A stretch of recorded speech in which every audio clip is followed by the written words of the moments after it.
Ito yung nasabi ko sa inyo mga kasyuyans na sa entrance banda. Medyo makapal-kapal ang mga damo dito.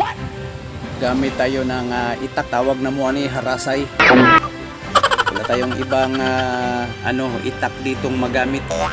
Maliban dito, maganda sana yung guna, yung tawag naming guna para sa pagsasaka yon. Isa yun sa mga gamit ng magsasaka. Yan yung mga gamit noon namin noon sa sakahan namin sa bukid. Ito harasay pang pang yung mataas na damo, pang hagbas ba tawag ay ko glabdaan ng mga unsi Tagalog ng hagbas.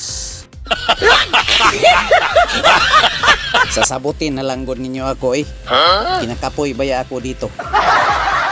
Hindi baya lalim na mag-Tagalig dito para lang maistorya nakin.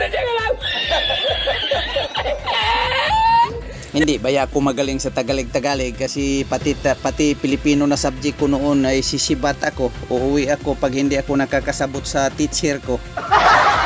Yan yun ba yung mga kahimtang ko noon nung ako'y nag-eskwela pa doon sa aming eskwelahan. Okay, sino bang hindi mabobogo dyan na ang layo ng babaktasin mo? Magmi-memorize ka, mapagkapandol mo, layo masyado, nakalimot ka na. Ito yung dinangatan natin, tumitigulang tayong hindi nakakasabot. Bahala ka sa buhay mo. Ayan yung bayang mga kahimtang namin, malayo ang babaklayin.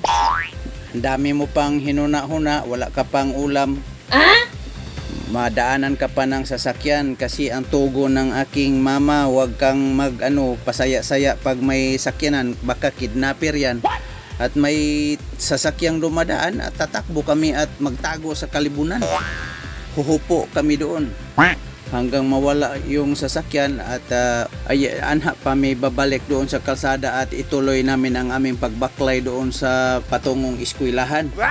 O pauwi, disimpareho pa rin pag-uwi. Pag may sasakyan, lulukso kami doon sa bagnot at magtago. Pag daan ng sasakyan, kami gagawas at patuloy sa pagbabaklay pauwi.